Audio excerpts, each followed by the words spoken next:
Hola, ¿cómo están? Bienvenidos y muchas gracias por dejarnos ingresar hasta sus hogares.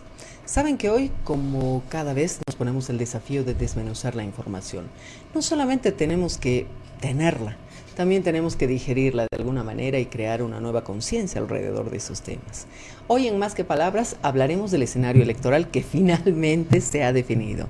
Estuvimos hablando las anteriores semanas de cómo podría ser, si entraba cómo cambiaba el escenario, pero ahora la tenemos muy clara. Ya sabemos quiénes se quedan. Lamentablemente vamos a tener la ausencia de uno de los candidatos que había dado mucho que hablar en este tiempo y la tendencia parecía privilegiarlo. Bueno, ahora va a aparecer como una franja gris y todos aquellos que se inscribieron en ese partido están teniendo que recoger sus casas de campaña y pensar en otro momento. Ha sorprendido también la aparición en la escena de personalidades que habían hecho otro tipo de trabajo. Es el caso en particular de Susana Bejarano, que por cierto había visitado también este espacio y nos había colaborado con el análisis de la información. Bueno, Susana hasta ahora se había involucrado en el tema desde la perspectiva analítica, pero hoy está en la escena política y es la candidata a primera senadora por el Departamento de La Paz en el partido de Andrónico Rodríguez. Todos le señalaban en el tiempo pasado su aparente proximidad con el movimiento al socialismo.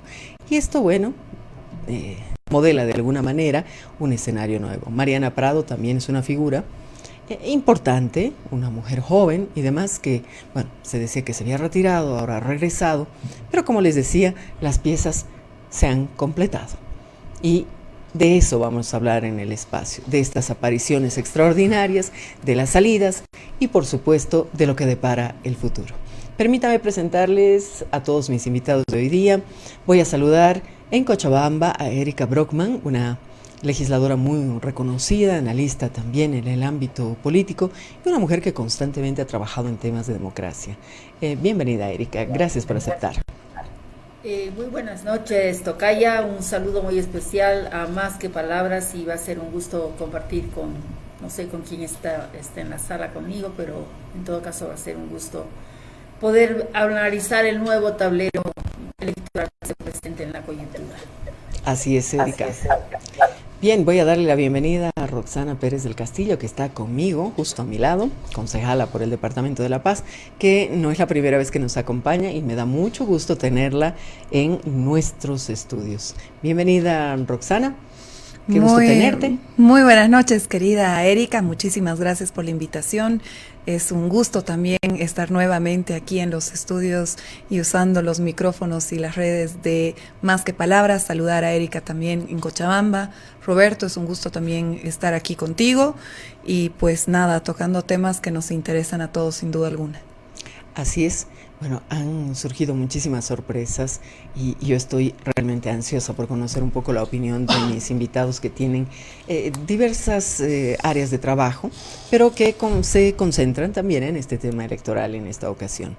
Jorge Márquez, gracias por aceptar este encuentro. Ya nos habíamos toreado en otras oportunidades y hoy finalmente hemos concretado esta cita. ¿Qué tal, Erika? ¿Cómo estás? Buenas noches. Saludar a toda tu audiencia y a la gente que nos acompaña.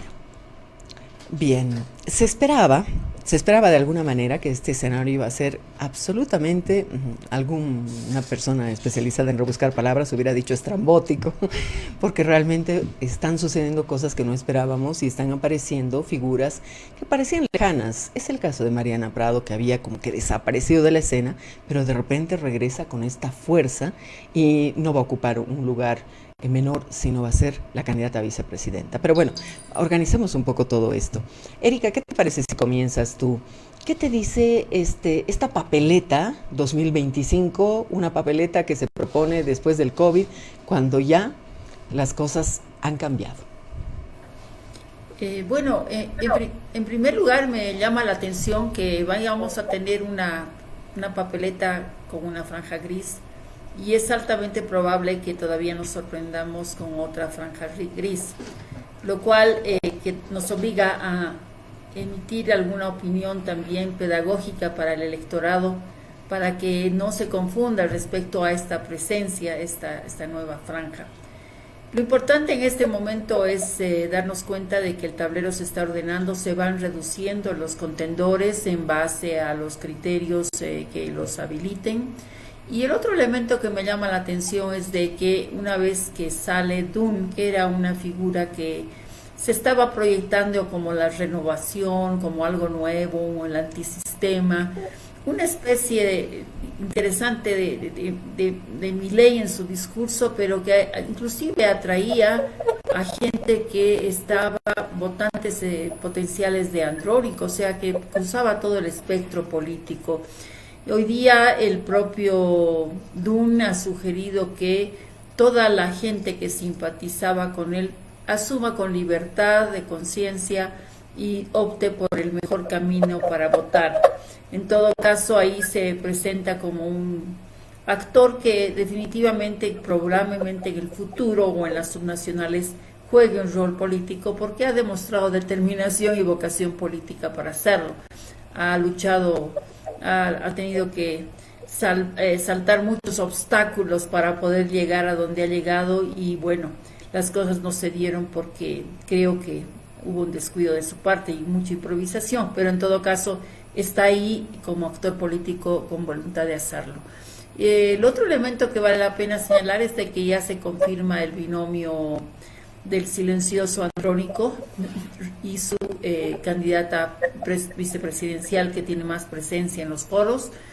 Y por el otro lado, Mariana Prado, que aparece también como una candidatura que no deja de darle la presencia a las mujeres del MAS, que en muchos casos, algunas veces han tenido hasta más calidad que sus colegas varones en términos de participación. Pero se está poniendo interesante el panorama, y lo interesante acá es de que ya nos quedan 45 días, algo así, y que van a ser muy intensos. Yo he sentido en varios lugares que ya la maquinaria de las campañas empieza a funcionar de verdad, y espero que sea un proceso rápido, fugaz, muy asertivo, donde se han instaurado por varios espacios de debate. Ese es el otro elemento que vale la pena destacar de este proceso electoral tan accidentado por otro tipo de situaciones, injerencias institucionales ante todo, pero hay que destacar el hecho de que se están abriendo espacios de debate muy, muy interesantes, y la gente está ávida por conocer el compromiso de los candidatos y de sus equipos, porque aquí no solamente hay que hablar de candidatos, hay que hablar también de equipos, ¿no es cierto?, para salir eso del personalismo. Nos tienen que presentar en distintas áreas y sectores de la política y de la gestión de gobierno, que está atravesando una crisis tan difícil y nos lleva a transitar a un tercer ciclo de la democracia. Es así como yo lo entiendo. Voy a repetir la misma pregunta porque creo que esta va a ser la punta de partida para poder entender mucho más esta nueva etapa electoral. Roxana, ¿qué dices tú? ¿Qué te dice esa papeleta nueva? ¿Cómo sientes que se está proponiendo esta elección para presidente 2025? Yo la verdad es que siento que refleja también un poco lo que está atravesando históricamente nuestro país, ¿no? Yo siento que estamos atravesando la culminación de una época democrática, representativa, partidaria. Creo que ese sistema partidista no representa a la gran fuerza, digamos, votante, sobre todo en los jóvenes. Creo que esa papeleta también deja a muchos bolivianos y bolivianas con sabor a poco. Y creo que, personalmente a mí me impresiona, ¿no?, la cantidad de votantes que todavía no han decidido su voto, porque siento que va a ser una elección al descarte. Y eso es algo que realmente lacera, ¿no?, el corazón de quienes tenemos puestos nuestros planes de vida en este país. Y por supuesto, como sede de gobierno, nuestro impacto, ¿no?, el impacto es muchísimo más fuerte que seguramente en otros departamentos y municipios. Y eso también me tiene altamente preocupada, porque lo que yo veo en la papeleta es que lo más seguro es que no vamos a tener gobernabilidad, porque no hay como que un binomio que realmente haya reflejado la mirada de proyecto de país o de horizonte de país que se está proyectando desde las bases. Creo que esta forma de representación partidaria ha tenido una ruptura con la sensación térmica de la población de a pie. Y en ese marco, pues vamos a tener una falta de gobernabilidad y eso es algo que debe ponernos en alerta a todos y todas. Jorge, te hago la misma pregunta. Me han dejado ya con varias dudas, ambas, bueno, pero vamos a continuar analizándolas. Jorge, ¿qué te dice esa papeleta a ti? Bueno, la papeleta y toda la novela que hemos visto en torno a un par de candidatos, desde Andrónico pasando por Dunn, es que somos una pequeña muestra de lo que los latinoamericanos conocemos como el realismo mágico. Venimos de una campaña que es muy larga, una pre-campaña que empezó desde el año pasado y que tuvo bastantes sucesos importantes. Muchos de los actores, por ejemplo, se han desgastado. El tema de Dunn podía ser aquel outsider, el hombre que estaba fuera de la política, y mostrarse como renovación. Los problemas en sus trámites y demás, el haber olvidado que tenía una deuda de hace 20 años, te puede pasar a cualquiera, posiblemente ha sido un factor muy negativo para él. Es más, yo te metería un poquitito como, de pimienta como y un hombre decir... bastante improvisado. El hecho de estar arreglando sus papeles en las graditas de la Sánchez Lima y Belisario Salinas es totalmente catastrófico para alguien que quiere ser presidente, cuando los políticos todos saben que la imagen es fundamental. Entonces, estos pequeños errores, posiblemente por falta de pericia o por una novatada, ha marcado muy fuerte en su imagen y seguramente va a tener que trabajar para mostrarse como lo que se estaba mostrando, ¿no? Un tipo serio que tenía una propuesta de la cual no conocemos mucho, pero sí daba la talla de que era alguien serio y que sabía qué hacer. Por el otro lado, con el tema de Andrónico, hemos visto que Patsy, su exmujer, casi deja... se queda esta Alianza Popular fuera de la elección, que es un tema casi de novela surcoreana, porque tiene todos los condimentos, ¿no? De venganza, de tratar de quitar, de ver que el partido era un bien ganancial. O sea, era espectacular todo lo que se hablaba en ese entonces y de cómo posiblemente casi lo frenan al candidato. Y claro, esta candidatura que trata de agarrar a lo que se denomina como bloque popular, tiene bastante influencia posiblemente de Álvaro García Linera, por lo que se ha visto en la conformación de sus listas, y obviamente por la señora Prado, que es la vicepresidenta. Entonces habrá que ver qué va a hacer ahora Andrónico, si va a asistir a los debates, si va a hablar, si va a dar a conocer su plan de gobierno, o cuál va a ser la estrategia que tiene, porque están empezando algo tarde a diferencia del resto. Y bueno, el hecho de que tengamos una franja negra en la papeleta también es una muestra de que, como somos los bolivianos, ¿no?, queremos hacer lo importante último momento, y no es solamente el caso de Dunn, es de varios. Incluso mi persona en la universidad, varios amigos, recordamos estar ahí a las 11:55 en Cardex revisando tus papeles de la universidad para que te entreguen un documento, y eso es típico de nosotros, es una conducta que no la criticamos, pero que sí la hacemos, y cuando nos falta algo, lo hacemos mal, nunca aceptamos nuestros errores, sino es la culpa del otro, de la burocracia que tarda mucho, de que me han avisado último momento, de que justo tenía que sacar tal fotocopia y no tengo. Y eso también demuestra cómo se mueve el Estado como tal, las cosas que nos piden, lo que deberíamos saber como ciudadanos y cómo responder ante estos requerimientos. En este asunto de las cuentas pendientes, a mí me ha llamado poderosamente la atención. Estamos expectando que maneje las cuentas del Estado, que proponga nuevas políticas, y el hecho de que no haya aprendido a lidiar con el propio Estado llama de alguna manera la atención, ¿no?, respecto a esta fallida candidatura, Jorge. Sí, no, y es una pena. Hubiera sido un candidato bastante interesante, pero que se ha ido desluciendo con el tiempo. Es más, tenemos un sistema de partidos tan golpeado que no sé en qué momento a Jaime Dunn le han dado la idea de que podía ser candidato. Y claro, los estrategas, los politólogos y demás que están metidos en esto, creo que hemos aprendido algo muy importante cuando nos sentamos con alguien que quiere ser candidato a algo, y es preguntarle si tienen solvencia fiscal, ¿no?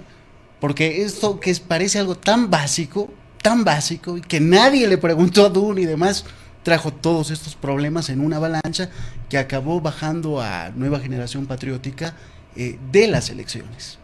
Entonces hay que empezar a tomar nota y a ver cómo se está regenerando el sistema de partidos con los partidos que van a participar, cuáles posiblemente vayan a salvar la personería jurídica, cuáles vayan a desaparecer. Un dato que no es pequeño es posiblemente en esta elección desaparezca Acción Democrática Nacionalista, que incluso no puede ni siquiera bajarse la elección porque está en la obligación de participar.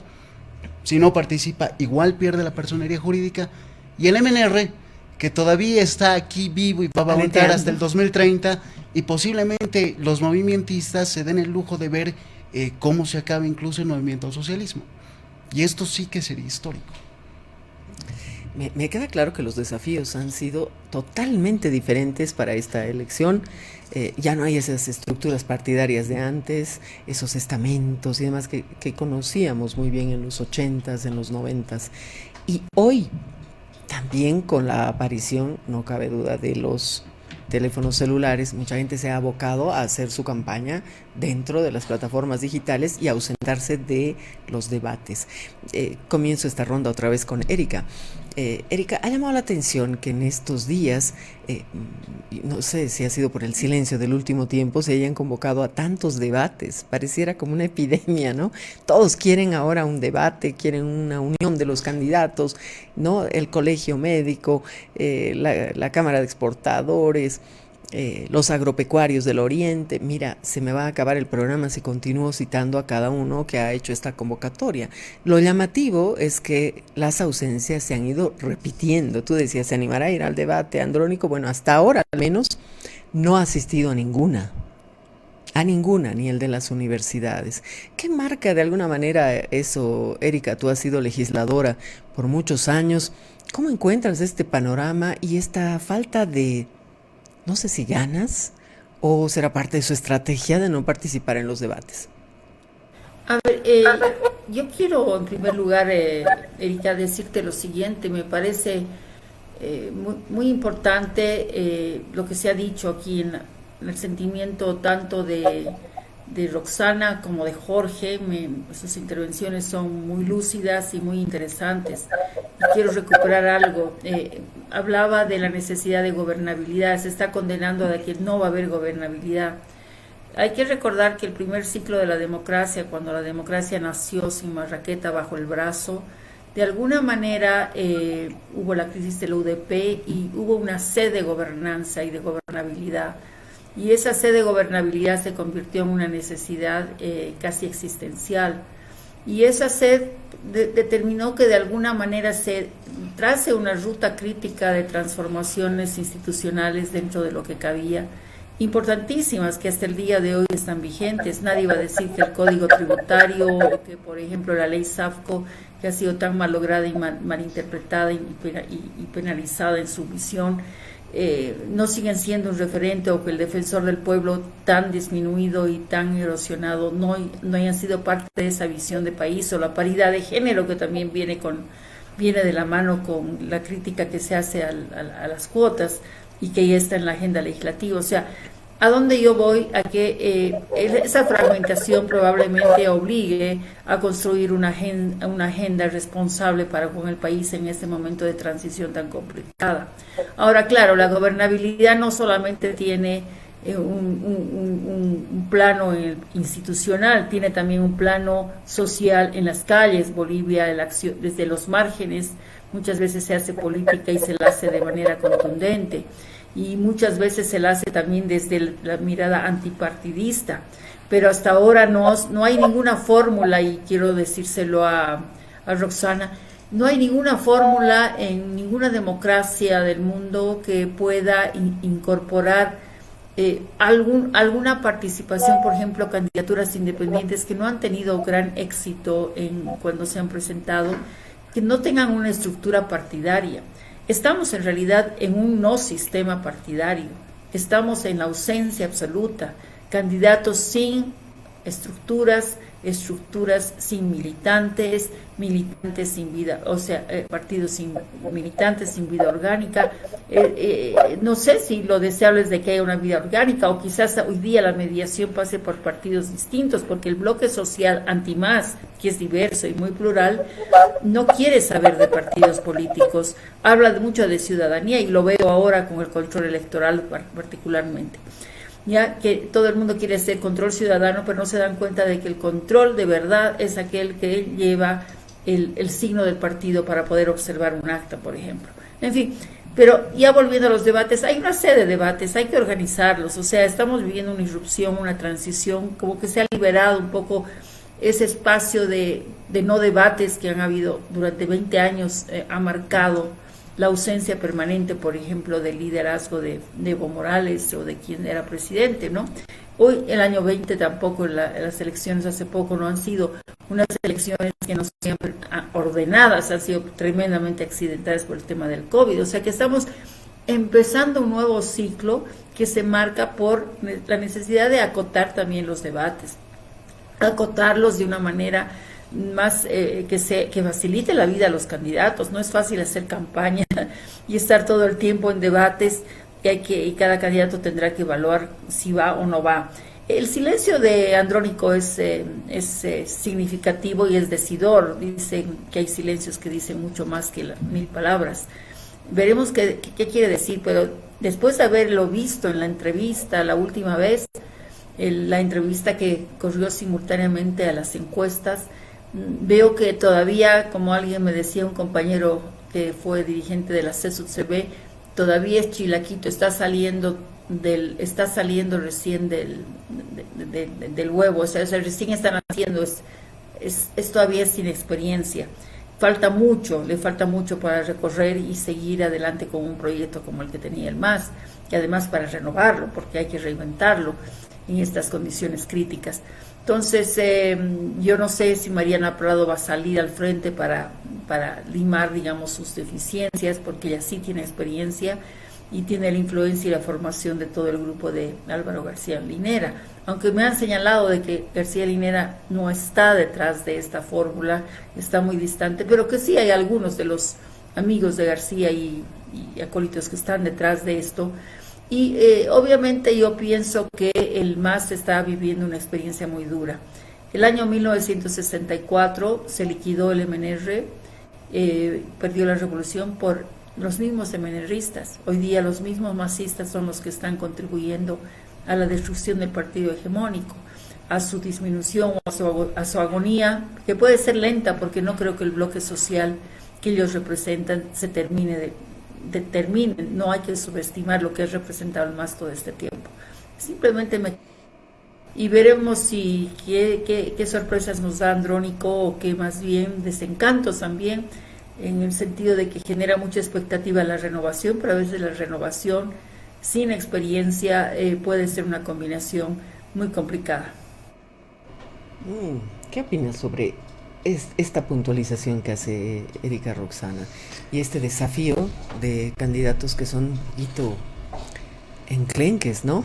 Porque no tienen una gran cantidad de seguidores, ya no se ve lo que veíamos incluso hace 10 años. A mí me parece súper enriquecedor este intercambio de ideas que estamos dando. Primero voy a abocarme al tema de la gobernabilidad, que me parece sí que también hay que tocarlo y analizarlo. Y ahí yo coincido con lo que dice Erika. Y creo que además de ser un tema muy preocupante para la población, puede representar por el otro lado una oportunidad. Hemos vivido polarizados, hemos vivido bajo una estructura, y lo digo en primera persona, ¿no? Yo en algún momento creí que se peleaba contra el odio, pero el odio le hace mucho bien a los políticos, porque mantienen a la población dividida, polarizada y distraída de lo que realmente está sucediendo en estas esferas. Y la falta de gobernabilidad puede representar una un problema importante, que se vuelva a la política pactada, que hayan maletines negros que estén circulando y que tengamos todo menos visiones de país y que empiecen a articularse de mayor manera los intereses grupales e individuales y mezquinos. Pero hay una oportunidad y esta oportunidad nos va a obligar a todos a sentarnos. No podemos construir país pretendiendo eliminar a la otredad. Y creo que eso es algo que estos 20 años sí se ha ido construyendo y estamos en un momento de quiebre histórico donde nos vamos a tener que sentar en una mesa y es una oportunidad para reencontrarnos. Y yo, o sea, tal vez es un poco ingenua mi posición, pero no quiero perder la esperanza. No quiero perder la esperanza porque este país merece que tengamos la madurez y que tengamos conductas que estén a la altura del momento. Estamos viviendo una crisis económica, una crisis política, una crisis social, pero sobre todo estas crisis, digamos, multifacéticas, emergen de una crisis de valores. Y esa falta de valores se ve expuesta claramente en los espacios de representatividad. Y más allá de las novelas coreanas con las que coincido, yo creo que nuestro país merece que nosotros nos permitamos el estructurar un horizonte claro donde yo creo que las causas que nos convergen puedan materializarse en resultados beneficiosos para todos. De lo contrario, realmente el contexto que se viene, si ya lo que estamos viviendo es complejo, lo que se podría venir es aún más complejo y sin duda alguna la vamos a pasar mal, pero va a haber gente que la va a pasar pésimo y nos debemos a ellos. Respecto a Andrónico y a Mariana, bueno, primero de Mariana, a mí lo mismo con Susana, me parece muy alentador que tengamos mujeres en la política. Me pasa lo mismo con Eva. No importa qué miradas tengan o que yo no converja, digamos, con lo que ellas están proyectando. Aplaudo que hayan mujeres que estén abriendo espacios, no por necesariamente el género, sino por la mirada que se tiene y la necesidad de representatividad. Finalmente somos la mitad de todos los pueblos. Sobre los debates, a mí me parece muy importante y me parece una absoluta falta de respeto a la población, a los bolivianos y bolivianas que no se dé la cara. Entiendo que es complejo, entiendo que están en campaña, yo no soy muy experta en campañas, he hecho una campaña en mi vida que ha sido para ser concejal. Seguramente la campaña nacional es muchísimo más compleja, pero eso no puede justificar el que nosotros no atendamos el llamado de a quienes están pidiendo el voto. Y no puedes pedir el voto por un sentido de construcción de imaginarios colectivos. Tienes que dar la cara. Estamos en un momento en el que Bolivia está viviendo un quiebre. Y en ese marco, pues, se tiene que estructurar en torno a ideas. No podemos seguir estructurando nuestros votos en torno a colores políticos. Se tiene que establecer una mirada de recuperación de este sentido de colectividad a través de una conciencia, y esa conciencia, pues, tiene que traducirse en el voto. Pero eso se mella o se atropella cuando uno piensa que está por encima de la población a la que representa y no da la cara. Por ejemplo, en La Paz, que es una ciudad que, como todos saben, yo no solamente una ciudad, un municipio y un departamento que amo, y que sin duda alguna en lo que significa la construcción política y los entretejidos de todo el país ha tenido una participación y un protagonismo muy importante, pero también todo ello le pasa una alta factura. Y yo me he enterado que Andrónico adelantaba a la Federación Departamental de Empresarios. Eso no se hace. O sea, uno se tiene que sentar con todos los sectores, sean sectores afines o no afines, y me parece totalmente contradictorio, porque nuestro país también está impulsado por los empresarios, por los emprendedores, y necesitamos más bien comprender lo que está sucediendo en cada uno de ellos para poder determinar las acciones que se tienen que asumir para poder apostar o por lo menos permitir que las personas que apuestan diariamente por el movimiento económico, que es indispensable, puedan seguir permaneciendo en nuestro país y no migren a otros países. Entonces, en ese marco creo que personalmente no es lo que yo espero, ¿no?, de los candidatos. Ese silencio de Andrónico es realmente llamativo, pero no es el único. Esa es la peor parte, no es el único. Varios en la campaña que tienen privilegio, por lo menos en las encuestas que se están barajando hasta ahora, Manfred Reyes Villa, Rodrigo Paz, ahí está Tuto Quiroga, han estado consuetudinariamente ausentes de este tipo de encuentros. Por lo menos estas últimas semanas he visto que Samuel Doria Medina ha sido el único que ha asistido a encuentros, se encontraba solo en algunos casos y rodeado de sillas vacías. Es verdad. ¿No? ¿Qué decir sobre eso, Roberto? Bueno, en una campaña los estrategas estudian cuál es el escenario, porque ninguna campaña es igual a la anterior, ningún escenario es similar a lo nuevo que se está viviendo. Y son las decisiones de estos equipos de campaña que les dicen a los candidatos si vale la pena ir o no ir. Posiblemente en el caso de Andrónico sea parte de la estrategia el no decir absolutamente nada y tenerlo como aquel símbolo de la renovación del bloque popular. ¿Por qué? Porque probablemente abriendo la boca meta la pata y claro, empiece la propaganda negativa, ¿no? O la guerra sucia con algún pequeño desliz que pueda sufrir. Y esto también ya lo hemos visto con Juan Pablo Velasco, el candidato a vicepresidente de Tuto Quiroga, que salió con cosas bastante divertidas, ¿no? Volver sexy, trabajar en el Estado. Natalia Aparicio incluso lo corrigió y le dijo que los perros no son animales silvestres y demás errorcitos que parecen pequeños, pero que tienen un gran efecto, porque esto debería de conocerlo, o porque gran parte de la población sabe diferenciar estas cosas. Y claro, es posiblemente tratar de cuidarlo y que salga un par de semanas antes de la elección, horas, o simplemente tenga entrevistas cara a cara con algún presentador o con algún periodista y de a conocer lo que es su proyecto. ¿Por qué? Estamos posiblemente en una elección evidentemente muy competitiva. Hay ahora 9 partidos, de los cuales muchos tienen chance. Y en una campaña así, lo que se les pide a los candidatos es tener mucha disciplina. Mucha disciplina, porque un pequeño error puede modificar las preferencias electorales. Pongo un ejemplo. El dislate que lo hace Tomás Monasterios con una candidata. Seguramente Tomás estaba pensando en un escenario del siglo pasado, en los 90, pensando que tenía la bomba del momento y que esto podía favorecer a la Alianza Libre. Bueno, la realidad ha demostrado totalmente lo contrario, y el único perjudicado ha terminado siendo él y su candidato en la preferencia en Santa Cruz, de acuerdo a lo que se ha visto en las últimas encuestas. Y también ha tenido que salir del escenario, lo han tenido que callar y decir: papito, hasta aquí nomás, no digas nada, por favor, porque estamos cabeza con cabeza.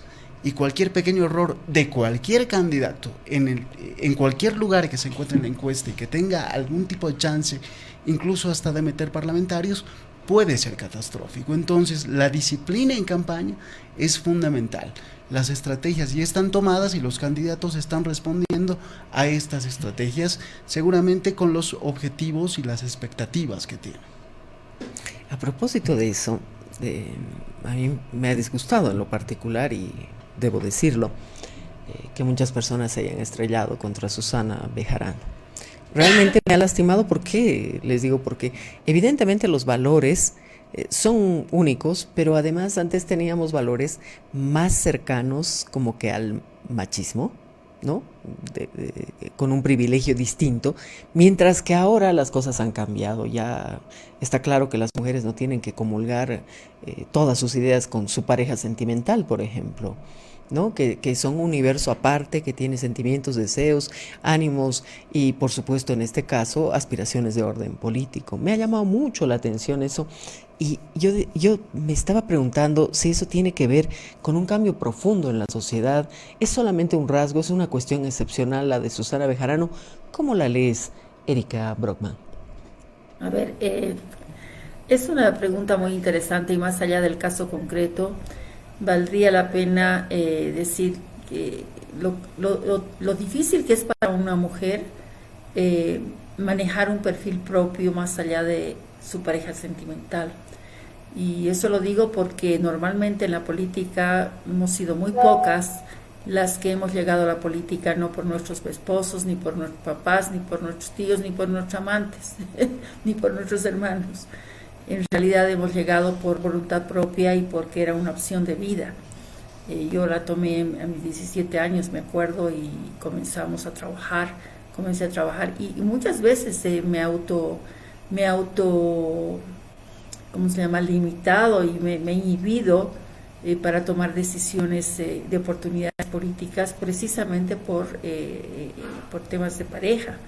Entonces yo creo que hoy día es otro tiempo y no nos debería extrañar el hecho de que cada uno de manera individual tenga su propia historia y su trayectoria y la matriz ideológica en términos democráticos. Si somos verdaderos demócratas, no nos debería llamar la atención. Me pregunto qué hubiera sido si era la inversa. Lo que pasa es que aquí está vinculado también el tema del foco de la guerra sucia en la campaña de Samuel Doria Medina, porque todos los dardos van contra él. Hoy día vi un meme espantoso en el cual es obviamente inteligencia artificial está distorsionado. Es un meme donde él habla, teóricamente una grabación, diciendo que finalmente con palabras irreproducibles se ha convencido a los del TCE a sacarlo al DUN. O sea, eso es falso. Yo creo que la gente que está vinculada a la campaña debería desmentirlo, pero circulan en las redes este tipo de situaciones. Y yo me pregunto, o sea, yo sé personalmente, conozco a Fernando Molina, que fue el que le escribió el libro, la biografía a Samuel, y hay una relación de larga data que inclusive precede una relación intelectual, laboral, que precede, desde mi punto de vista, inclusive haberla conocido a Susana, ¿no? Entonces, hay situaciones muy complejas en la política, pero bueno, si somos demócratas y concebimos de que cada uno puede ir por su camino, y si estamos en un camino de respeto de las diversidades, de la diversidad, porque yo veo mujeres muy, muy, muy talentosas también, veo por ejemplo a Andrea Barrientos, veo a Cecilia Requena y a muchas otras que merecen reproducir su trayectoria. No es fácil, y aquí ha caído una avalancha de críticas, no solo porque era Susana, sino porque obviamente un candidato que está en la primera línea va a ser objeto de este tipo de situaciones. Pero ojalá que este tipo de situaciones nos vayan a modular la polarización que tenemos. O sea, porque si la polarización la estamos viviendo hasta en nuestra propia casa de una manera de negación absoluta del otro, es muy preocupante. Hace poco, y voy a terminar acá, hubo una encuesta de polarización, la primera encuesta nacional de polarización por un proyecto que trataba de buscar espacios de convergencias, donde se vio que solo los jóvenes son mucho más tolerantes y generan más espacios de diálogo y de convergencia, pero la gente mayor, por ejemplo, de mi generación, el concurso de las oposiciones es ver quién es más antimacista y probadamente antimacista que el otro, en lugar de centrar el problema en las propuestas frente a la crisis y la propuesta frente a esa transición que va mucho más allá de 100 días, también tiene que hablarse de 5 años, donde está la educación, donde están medidas de distinto tipo. Entonces, yo siento que definitivamente las polarizaciones llevan a la negación absoluta del otro y invaden la familia. En esa encuesta decían todos de que se habían distanciado de familiares, de parientes, inclusive habían habido divorcios a propósito de esa pugna entre los pititas y los masistas y hermanos que no se hablaban. En fin, que llegaba esta polarización a afectar la vida cotidiana de las relaciones filiales, de las relaciones familiares. Esto ya no puede ser. Quizás esta sea un interesante caso que nos lleve a reflexionar en qué medida somos verdaderamente demócratas y plurales y hacemos el esfuerzo radical de ponernos en el lugar del otro y no más bien el esfuerzo radical de ver cómo nos diferenciamos respecto al otro polo, ¿no? Ese es un tema muy interesante. muy interesante y creo que nos puede permitir acercarnos además a que esta nueva generación de políticos genere también un escenario muy distinto al que teníamos, con desafíos diferentes también. Roxana, este es un tiempo distinto, sin embargo, la pugna continúa reproduciendo eso que decía Erika, la guerra sucia, por ejemplo. Hemos visto una guerra durísima en las redes. Ahora abres el TikTok y ves una serie de cosas y no sabes si es verdad. Bolivia Verifica ha podido colaborar eficientemente y demostrar en algunos casos en particular, y la que me viene rápido a la mente es cuando todos decían, ¿no?, que Samuel decía, bueno, ya le hemos pagado la Red 1, entonces ya está, mi encuesta está cocinada. Bueno, no lo decía de esa manera, pero era una cosa más o menos parecida.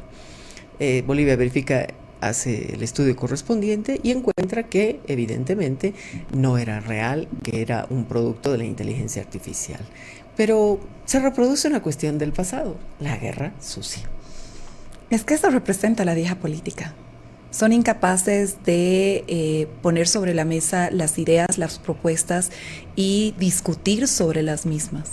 Están constantemente tratando de desacreditar desde una mirada peyorativa la concepción, ¿no es cierto?, personal, familiar, pero también de lineamientos ideológicos. Cuando yo te doy un ejemplo y no puedo dejar de tocar el tema de Susana, porque personalmente a mí me ha indignado. Mira, en tu casa tus hijos piensan diferente que vos. Yo creo que hay una sola mamá, un solo papá que te diga, no, mis hijos piensan exactamente lo mismo. Es más, son los primeros en confrontarnos. Y cierto, desde el primer latido han estado con nosotros. Imagínate si con tu marido no vas a pensar distinto.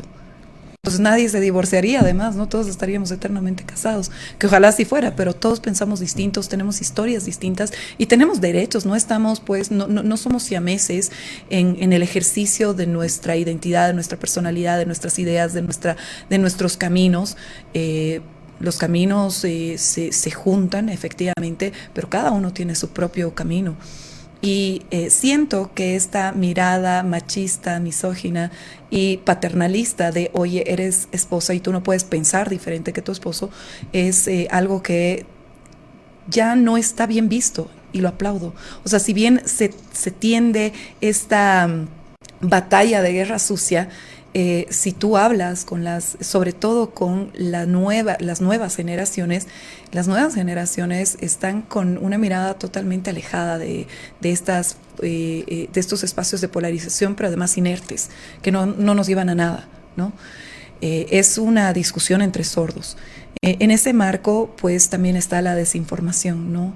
Y ahí entra una gran discusión. Yo no he escuchado tampoco a ningún posible legislador que nos hable de si se va a legislar los contenidos en las redes sociales y cómo lo vamos a hacer si las casas matrices no están aquí en Bolivia, o cuál es la mirada que se tiene sobre los datos personales y la privacidad de las personas, porque siento que la vieja forma de hacer política no tiene límites y lo que hace es tender, ¿no es cierto?, esa trata de atravesar, digamos, sobre todo candidatas, pero candidatos también, llegando a la familia y llegando a los espacios más vulnerables de cada uno de nosotros, ¿no?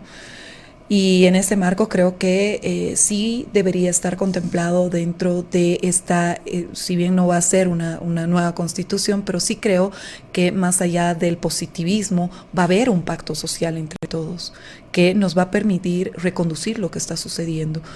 Y quisiera, por eso es tan importante los debates, porque en los debates no puedes inventarte cosas, porque la tienes a la persona enfrente y obviamente vas a tener una posición de respuesta y eso permita que haya una disgregación de lo que es mentira y de lo que es real.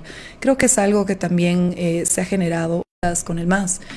Y la defenestraron. Me acuerdo cómo Virginio Lema salió a poco más decir que de ahí en adelante no podía ejercer política desde lo que ella consideraba como su propio constructo social para aporte al país. Y de nuevo, no podemos seguir pensando que la democracia, que además o sea, se llenan la boca hablando de democracia, pero la democracia no es eliminar a quien piensa diferente. Es encontrar consensos y ver cómo se puede construir con las ideas interesantes del frente, las ideas interesantes propias, y cómo encontramos la armonía dentro de la pluralidad de lo que implica ser un país.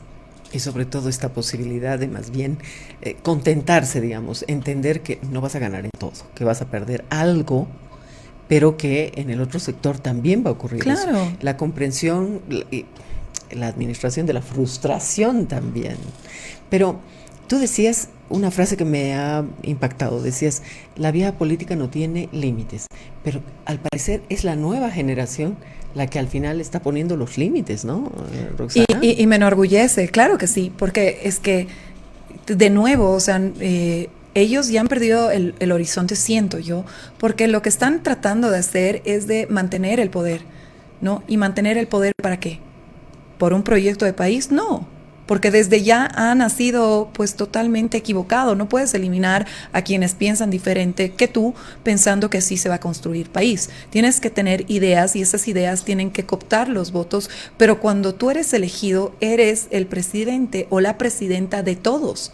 Uh-huh. Y en ese marco, la democracia es encontrar consensos y pues a veces te va a tocar ganar y a veces te va a tocar perder, pero lo importante es que sigamos construyendo, que sigamos andando.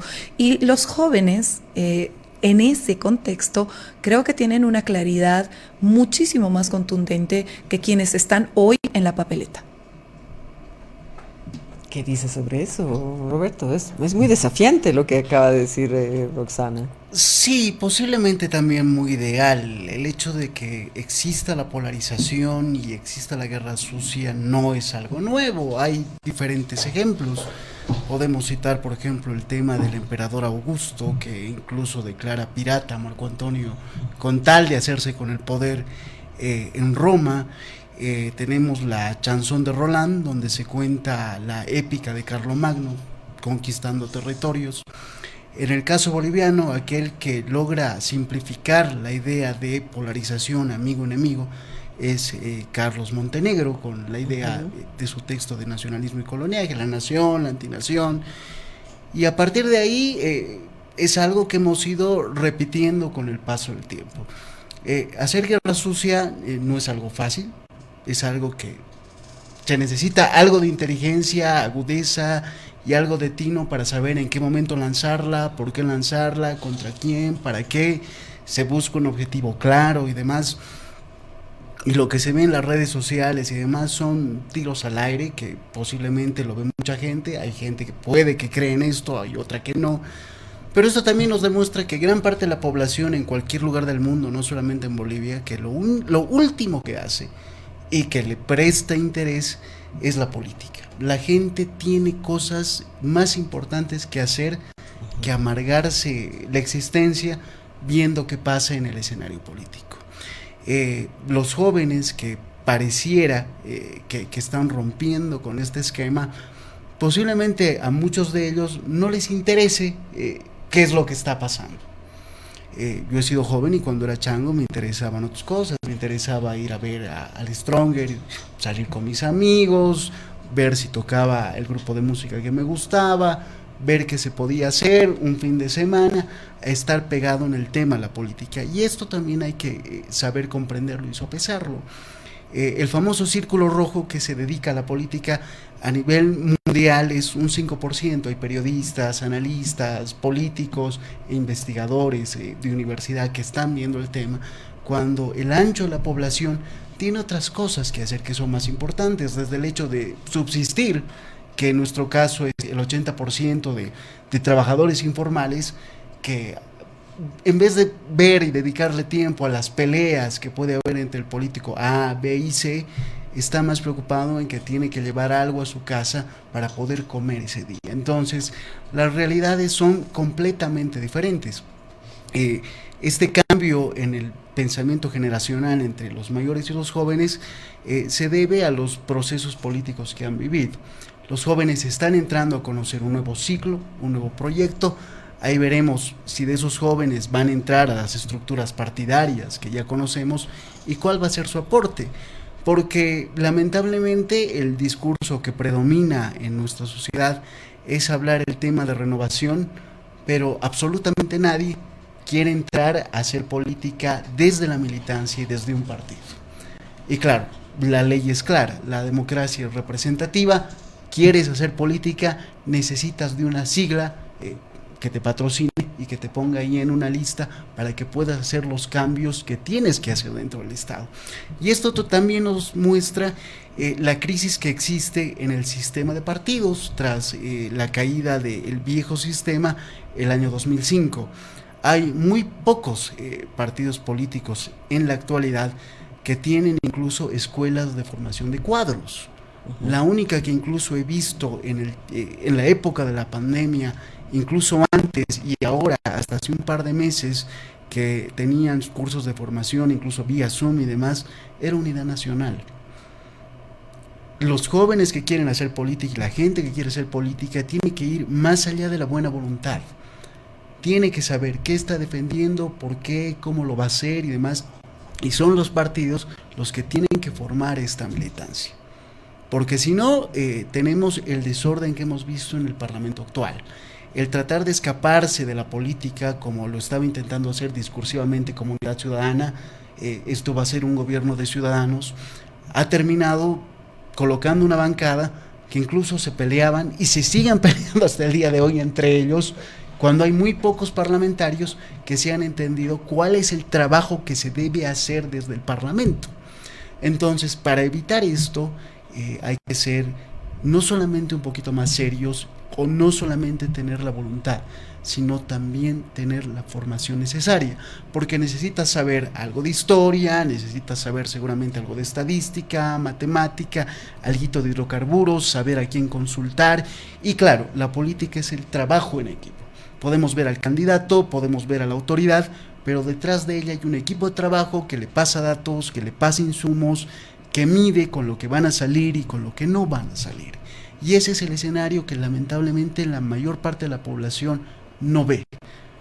Y si no entendemos que el hacer política es un trabajo en equipo y que solo una persona tiene la capacidad de hacer todo mágicamente, es uno de los grandes problemas que hemos vivido en estos últimos 20 años.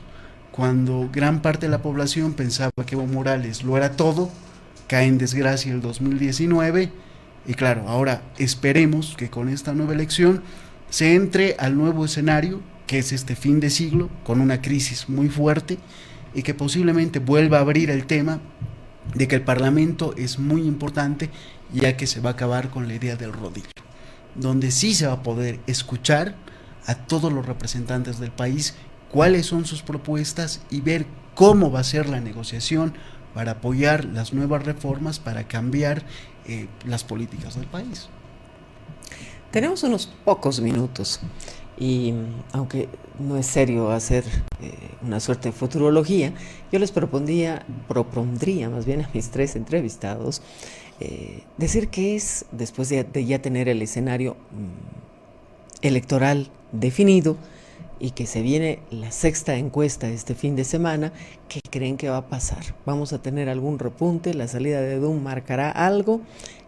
Comenzamos contigo, Erika, lo hacemos un poco más ágil porque es el cierre.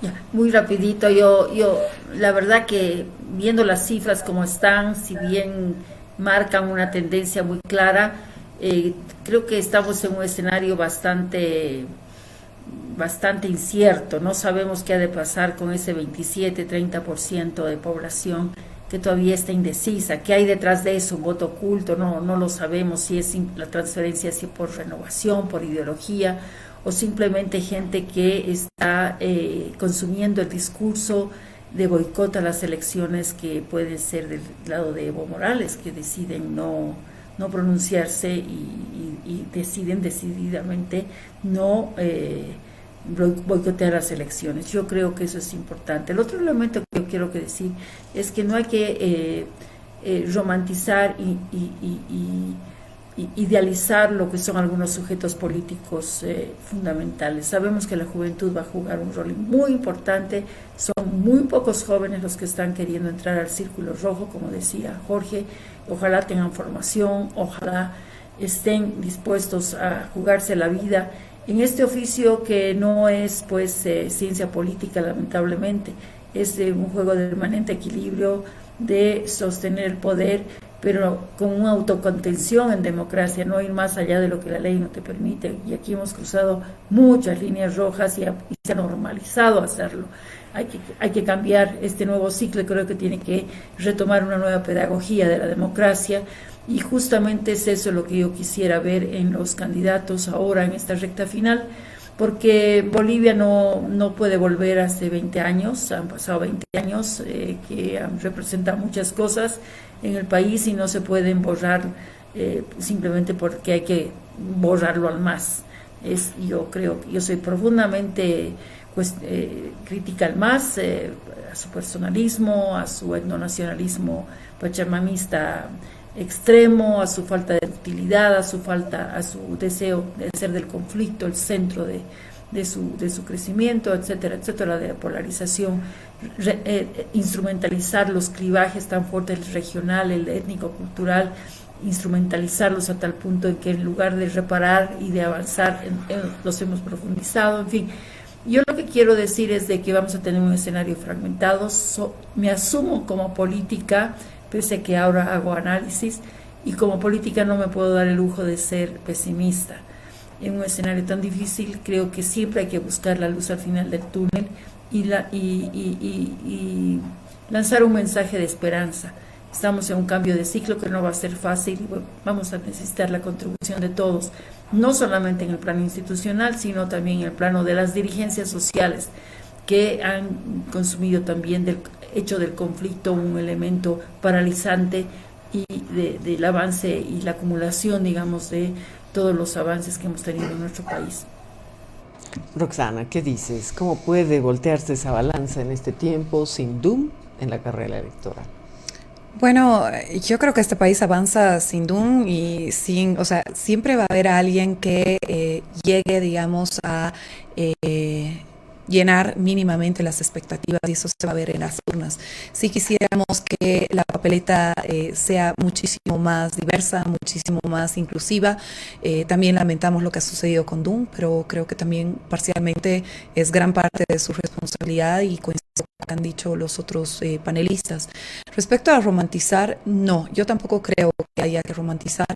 Hay que tener claros quienes van a definir el voto o sea, quienes van a definir quién sea el próximo presidente o presidenta van a ser los jóvenes.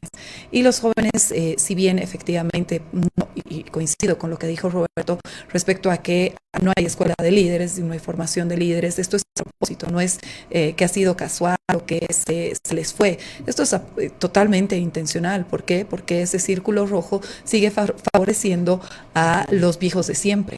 Y claramente nos siguen diciendo que no hay que entrar a la política, que la política es sucia, que la política es lo peor. Y eso reciben los jóvenes, y por supuesto lo que hacemos es fortalecer esta red de amiguismos que está además bajo un paraguas de supuestos odios, cuando en realidad después tras bambalinas están no solamente siendo muy fraternos entre ellos, sino también haciendo negocios. ¿Con quién? Con la plata de la gente. Y eso tiene que cambiar. Y yo creo que el reto es que este círculo rojo, sin romantizar a ninguno de los sujetos, pero entendiendo que todos somos sujetos políticos, tal vez no político-partidarios, pero todos somos sujetos políticos, aún yendo al tigre, a ver al tigre, como decía Roberto, o a reunirte con tus amigos, estás teniendo posiciones políticas. Y en este marco, pues claramente se debería tratar de que ese círculo rojo crezca. Porque el momento que crece, claramente tenemos la posibilidad de inyectar nuevas ideas y estructurar nuevas visiones del país, que creo que no solamente eso es lo que falta a nuestra llamada, sino que es lo que está pidiendo a gritos la población. En ese marco también creo que efectivamente hay que generar, y estoy de acuerdo también con las estrategias políticas que quedan muy bien en en la literatura, pero a veces en la práctica superan la realidad. Lo cierto es que sí hay que tener enemigos y amigos, pero los enemigos no necesitan ser el adversario político. ¿Por qué no hacemos de la corrupción un enemigo? ¿Por qué no hacemos de la falta de desarrollo? ¿Por qué no hacemos la afectación de el medio ambiente un enemigo? ¿Por qué el modelo extractivista económico sigue siendo el único planteado por todos los candidatos y todas las candidatas que están en la papeleta y nos hablan de modificación de un modelo económico? ¿Por qué nos hablan de reducir el Estado y se llenan de libertad, pero en realidad nadie habla de afectar a los policías y a los militares? Porque quisiera ver que alguno de ellos tenga la valentía y además la fuerza política, que sabemos que no la van a tener, para poder afectar los bolsillos de los militares, de los policías, de los magistrados. Nos están mintiendo en la cara y todos están tratando de llevarnos a este cambio pero no hay cambio de nada. Y creo que, como ustedes también lo han dicho, la población es mucho más sabia de lo que piensan. Y en esa sapiencia también, obviamente, van a saber desde las calles estructurar las visiones que no están siendo representadas en la papeleta. Y en ese marco, pues yo no creo que las urnas son sin duda alguna algo importantísimo que tienen que ser el 17 de agosto. Aquí no hay posibilidad de tutías, ¿no? Tiene que ser el 17 de agosto, pero no nos va a salvar las elecciones. ¿No? Nos va a salvar el realmente reestructurar los entretejidos sociales, y ahí también coincido con Erika, y yo también tengo muchísimas críticas al MAS desde ya la monopolización de la representación indígena, como eso también es una postura absolutamente paternalista. Los indígenas pueden ser representados por un lado y por el otro. ¿Por qué se arrojan esa facultad solamente unos? El bloque popular está insertado en todos y eso es algo también que a mí me parece algo muy importante, y rescato también de estos 20 años, que sí ha significado que se tome una fuerza distinta desde el bloque popular, y que en esa fuerza distinta pues se converja en diferentes criterios y en diferentes caminos políticos. Creo que la pluralidad es algo que nosotros tenemos que tener clarísimo cuando queramos reestructurar y recuperar sobre todo los sentidos de identidad y la necesidad de cambiar el modelo económico realmente. Y quienes van a hacer eso no son los viejos políticos, por más de que hayan jóvenes en la papeleta. Van a ser las nuevas ideas que nacen desde territorio.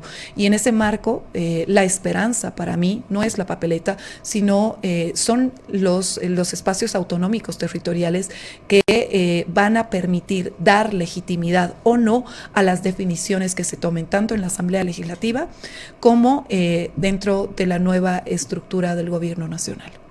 Roberto, tú para el cierre. Bueno, para terminar, el vaticinio de lo que vamos a ver este domingo las tendencias son ya marcadas. No creo que existan muchas modificaciones. Puede que a partir del tercero para abajo sí podamos ver alguna sorpresa, de acuerdo a cómo estén trabajando sus campañas. Pero ya la gente va decidiendo por sus favoritos, y esto también es una muestra de la percepción de un momento dado, y sirve también para los estrategas para saber en qué ciudades, en qué departamentos deben de aplicarse un poquito más en el tema de campaña, y ver si van a lograr la meta electoral que están buscando, que necesitan para ganar. Entonces, ahí también entra el tema nuevamente de la disciplina de campaña, ¿no? Y ahí vamos a ver sí, no solamente los candidatos a presidente, a vicepresidentes, los voceros, a diputados y a senadores van a tener que salir con una disciplina y un seguimiento de la línea que les den y no metan la pata. Obviamente, ojalá y espero que existan periodistas como los hay en el Uruguay o en la Argentina, que están buscando un pequeño traspié y que son molestositos, porque eso le da otro sabor a lo que es el tema de la campaña también.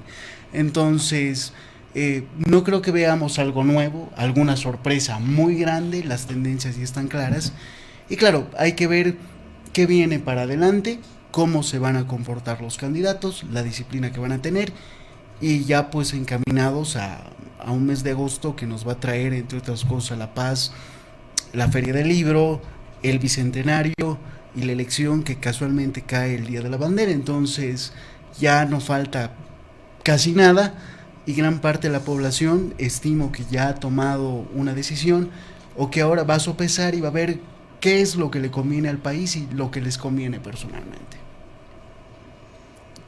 Veamos, qué sorpresa se nos presenta este domingo. Lo último que quiero decirles... El cominito. Así, la yauja. Estaba leyendo un artículo de datos que nos daba una realidad, ¿no? Y los errores que existen, el porcentaje de error que existe en las encuestas y en los encuestadores que son bastante conocidos en nuestro país. Que las encuestas no solamente se dan para determinar estadísticamente una tendencia política, o de voto, perdón, sino más bien también como una estrategia política.